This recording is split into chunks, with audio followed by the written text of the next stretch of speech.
일을 하고도 결실을 얻지 못한다는 말은 무엇을 의미하는가? 그것은 무슨 일이든 커다란 포부를 품고 시작하지만 성취하는 것은 그 그림에 훨씬 미치지 못한다는 뜻이다. 좀 더 실감 있게 말하자면 뼈 빠지게 일해도 입에 풀칠하기조차 어렵다는 의미다. 우리 주변에 이런 고백을 하는 사람들이 너무나 많다. 그렇게 되는 이유는 능력이 부족해서일 수도 있고 주변 환경이 저항을 받아서일 수도 있다. 능력이 있더라도 함께 어울려 작업하는 이들과 갈등이라도 생기게 되면 자신감이 추락하고 생산성도 떨어진다. 자신이 하는 일의 수준에 만족하는 상황이라 할지라도 결과 때문에 쓰라린 실망을 맛볼 수 있다.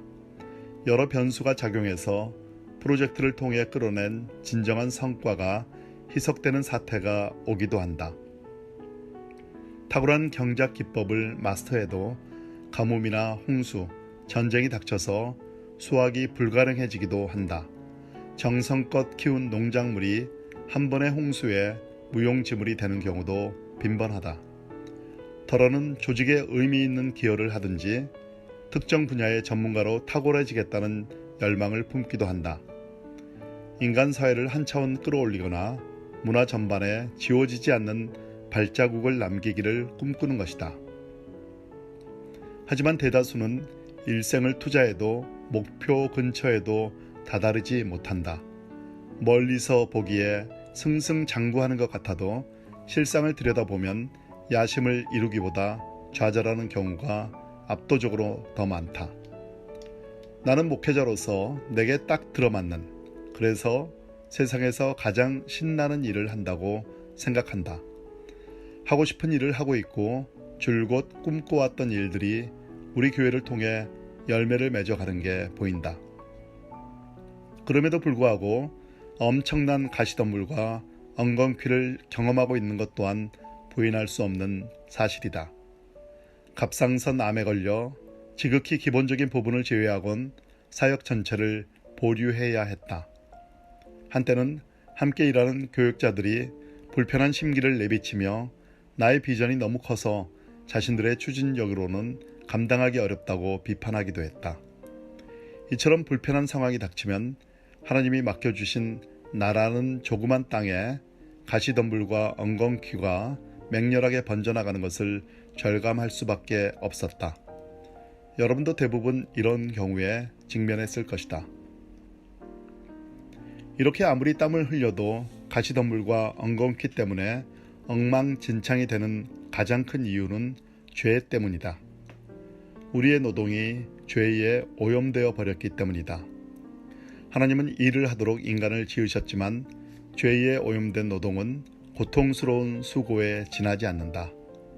죄는 개인적이고 사사로운 인생뿐만 아니라 공적이고 사회적인 삶, 특히 일에도 엄청난 영향을 미쳤다. 일 자체는 저주가 아니지만 총체적으로 죄의 저주 아래 놓인 인생의 일부가 되고 말았다. 창세기 3장 18절에 나온 대로 나달을 얻으려 땀 흘려 땅을 일궈도 가시덤불과 엉겅퀴가 돋기 일수다.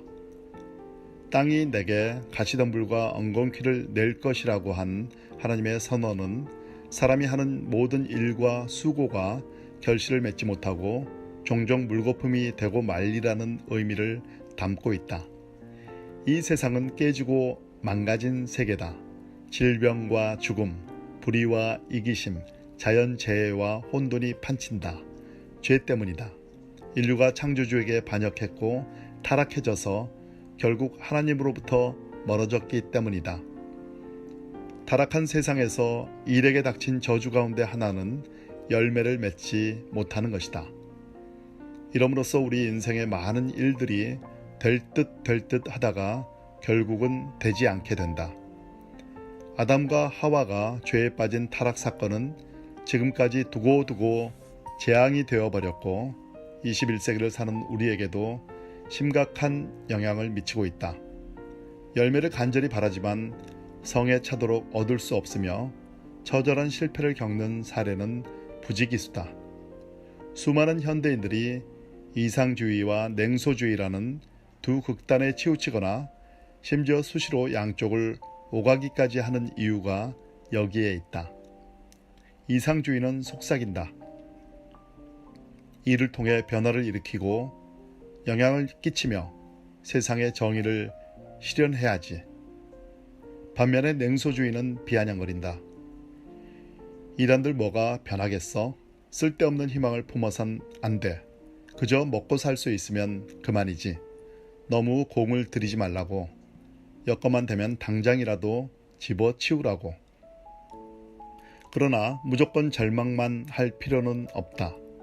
우리의 노동, 우리의 일에 가시덤불과 엉겅퀴만 있는 것이 아니다. 창세기 3장 18절은 땅에서 가시덤불과 엉겅퀴가 돋는다는 데서 그치지 않고 내가 먹을 것은 밭의 채소인즉이라고 말한다. 우리 앞에 가시덤불과 먹을거리가 모두 예고된 셈이다. 본래 의도된 만큼은 아니지만 일은 여전히 얼마쯤 열매를 낳는다. 좌절과 성취를 두루 담고 있으며 아름다움과 천재성을 언뜻 드러내기도 한다. 아름다움과 천재성은 원래 노동의 지극히 통상적인 특징이었으나 이제 궁극적으로는 하나님의 은혜에 힘입어 새하늘과 새 땅에 들어가는 날 되찾을 것이다. 행복해지려면 일이 필요하다. 피조물의 본성이 그러하기 때문이다. 하나님은 세상을 풍요롭게 하는데 이바지하게 하려고 우리에게 일을 주셨다. 과거의 낙원에서 그랬던 것처럼 미래의 천국에도 일이 존재할 것이 틀림없다. 하나님 자신이 거기서 기쁨을 얻으셨기 때문이다. 하늘나라에서는 누구라도 다른 이들의 삶에 유익을 끼치며 무한한 기쁨과 만족을 얻는 것은 물론이고 말할 수 없이 능숙한 솜씨로 그 작업을 해낼 것이다. 크리스찬들은 친히 지으신 세상을 구원하시는 하나님의 역사에서 소망과 깊은 위안을 찾고 온몸을 던져 일하며 열매를 구할 때마다 가시덤불과 엉겅퀴가 자라나는 이 땅의 현실에 무릎 꿇지 않을 힘을 얻는다. 아울러 이 세상에서 하는 일이 궁극적이고 최종적인 노동의 실체가 아님을 알기에 또한 온전할 수도 없음을 받아들인다. 로마서 3장 23절대로 모든 사람이 죄를 범하였으므로 하나님의 영광에 이르지 못하는 처지에 놓였다는 사실을 기억해야 한다. 사실 크리스찬들은 남들이 애쓰고 수고해서 얻으려는 것들, 가령 구원이나 자부심, 선한 양심, 평안 등을 이미 그리스도 안에서 소유하고 있는 사람들이다. 그래서 크리스찬들은 이제 그저 하나님과 이웃을 사랑하기 위해 일하면 된다. 이 일을 하는 과정에서 가시덤불과 엉겅퀴를 만날 수 있고 아무리 힘들게 일해도 입에 풀칠도 못할 수도 있다. 그러나 그것만 있는 것이 아니라 우리가 먹을 밭의 채소가 준비되어 있다. 이를 통해 하나님이 준비해 주신 그 채소를 얻는다. 하나님은 절대로 자신의 자녀들을 굶기시지 않으신다. 중요한 것은 하나님의 선하심을 믿으며 어떤 경우에도 절망하지 않는 것이며 복음으로 단련된 눈으로 우리의 일을 보는 것이다. 그러면 우리의 어떠한 일을 통해서도 하나님이 행하시는 일들에서 비롯된 영광스러운 세상을 보게 될 것이다. 그러면 우리가 죽지 못해 일하는 것이 아니라 그저 입에 풀칠하려고 근근히 일하는 것이 아니라 자신에게 부여된 일을 통해 하나님의 위대한 창조 사역에 동참한다는 사실을 깨닫게 될 것이다.